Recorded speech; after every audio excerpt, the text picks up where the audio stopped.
Students, स्वागत है आपका हमारे YouTube चैनल में। आज हम भारत की खोज से दूसरा पार्ट पढ़ेंगे और इस पार्ट में हम भारत की शक्ति और सीमा को पढ़ेंगे। इससे पहले हमने भारत के अतीत की झांकी को पढ़ा, जो कि दूसरे पार्ट का हिस्सा है। तो चलिए शुरू करते हैं। भारत की शक्ति के स्रोतों और उसके पतन और नाश के कारणों की खोज लंबी और उलझी हुई है, पर उसके पतन के हाल के कारण पर्याप्त स्पष्ट हैं।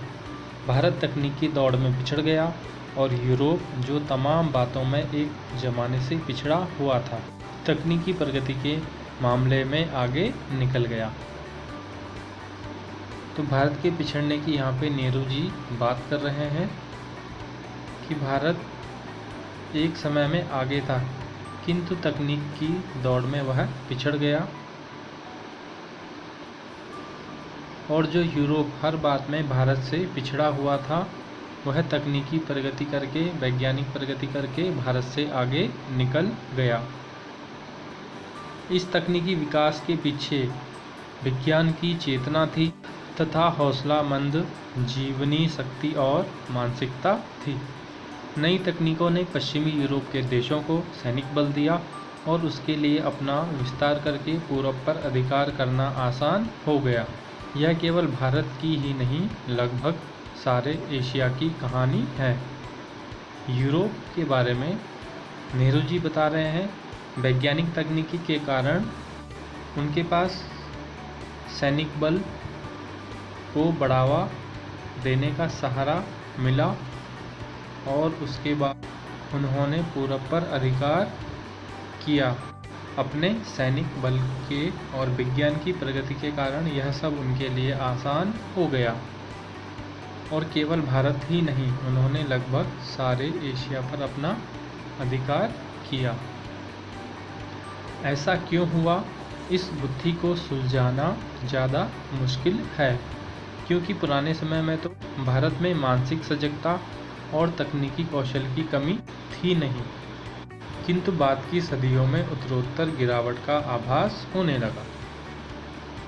नेहरू जी भारत के पिछड़ने की गुत्थी को सुलझाने की कोशिश कर रहे हैं और यह कहना चाह रहे हैं कि भारत अपने आदिकाल से ही मानसिक सजगता और तकनीकी कौशल में हमेशा ही आगे था, किंतु बाद के समय में उसमें उत्तरोत्तर गिरावट आई।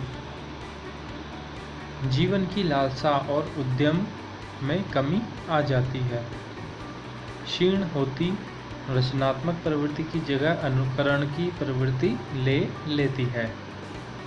जहाँ कामयाबी के साथ विद्रोही विचार पद्धति ने प्रकृति और ब्रह्मांड के रहस्यों को भेदने का प्रयास किया था, वहाँ शब्दांबर से लैस भाष्यकार उसकी जगह लेता दिखाई देने लगता है।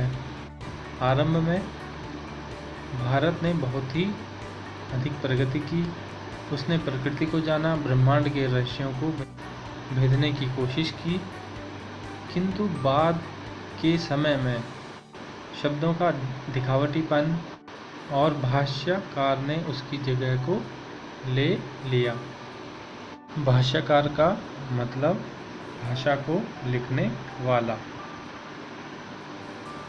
या संस्कृत के सूत्रों की व्याख्या करने वाला। भव्य कला और मूर्ति निर्माण का स्थान जटिल पच्चीकारी वाली सावधानी से की गई नक्काशी लेने लगी। प्रभावी किंतु सरल, सजीव और समृद्ध भाषा की जगह अत्यंत अलंकृत और जटिल साहित्य शैली ने ले लिया।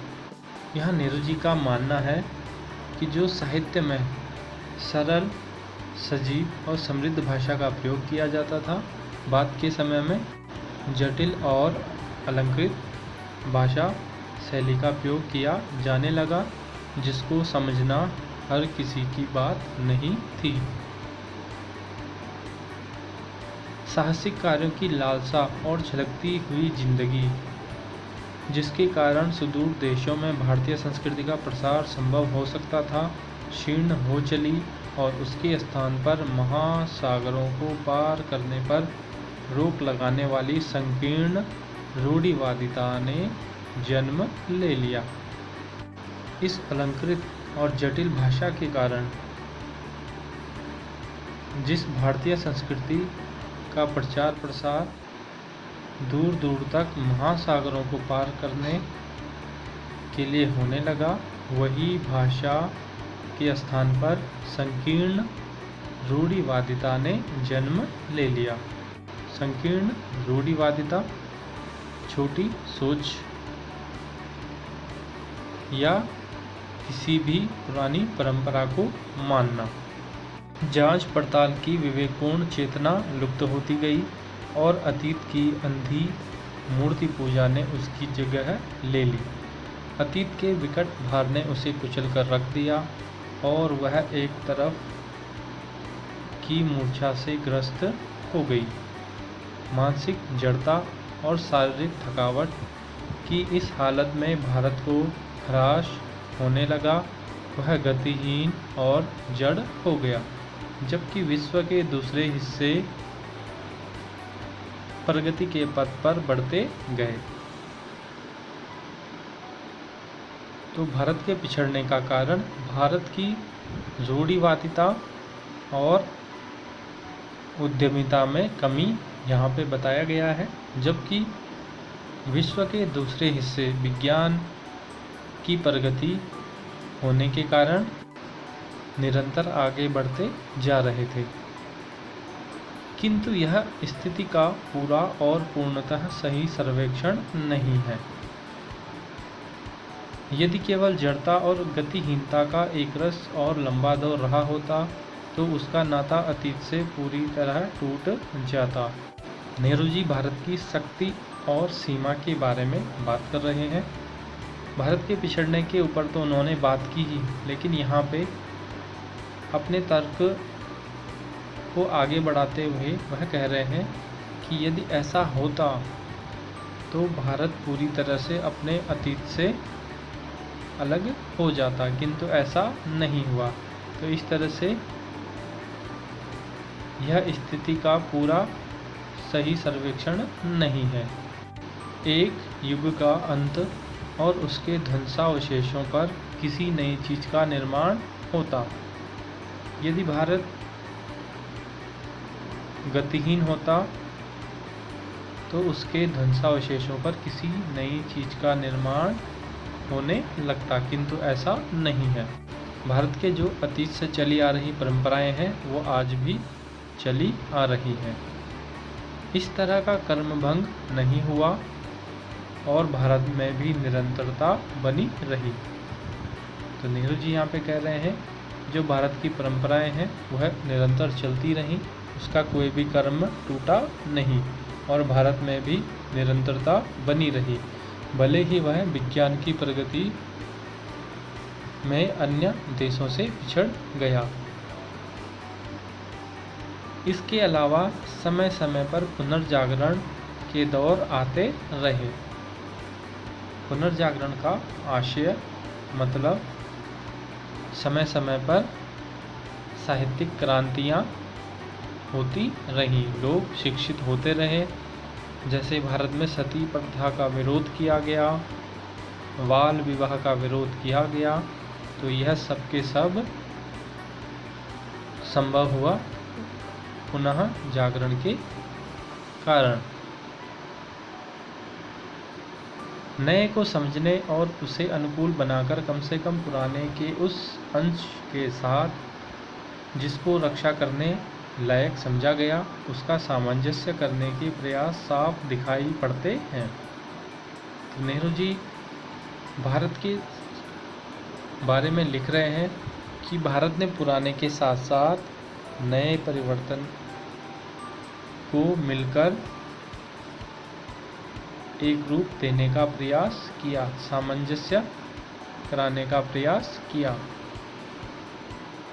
अक्सर पुराने का केवल बाहरी ढांचा प्रतीक के रूप में बचा रहा और उसकी अंतर्वस्तु बदल गई। ऐसी लालसा जो लोगों को उस लक्ष्य की ओर खींचती है जो पूरी तरह सिद्ध नहीं किया जा सका हो, और साथ ही प्राचीन और नवीन के बीच सामंजस्य स्थापित करने की इच्छा बराबर बनी रहती है। इसी लालसा ने उन्हें गति दी और उन्हें पुराने को बनाए रखने के साथ साथ नए विचारों को आत्मसात करने की सामर्थ्य दी। तो यहाँ भारत के बारे में एक विशेष बात उभर कर आई है। भारत ने अपनी पुरानी परंपराओं के साथ नए विचारों को भी धीरे धीरे ग्रहण किया। यही भारत की शक्ति और सीमा है। यह वीडियो आपको कैसा लगा हमें ज़रूर बताइए। यदि आपको कुछ समझ नहीं आया तो हमें ज़रूर पूछें। इस वीडियो को लाइक करें, शेयर करें। हमसे जुड़ने और वीडियो देखने के लिए बहुत बहुत धन्यवाद।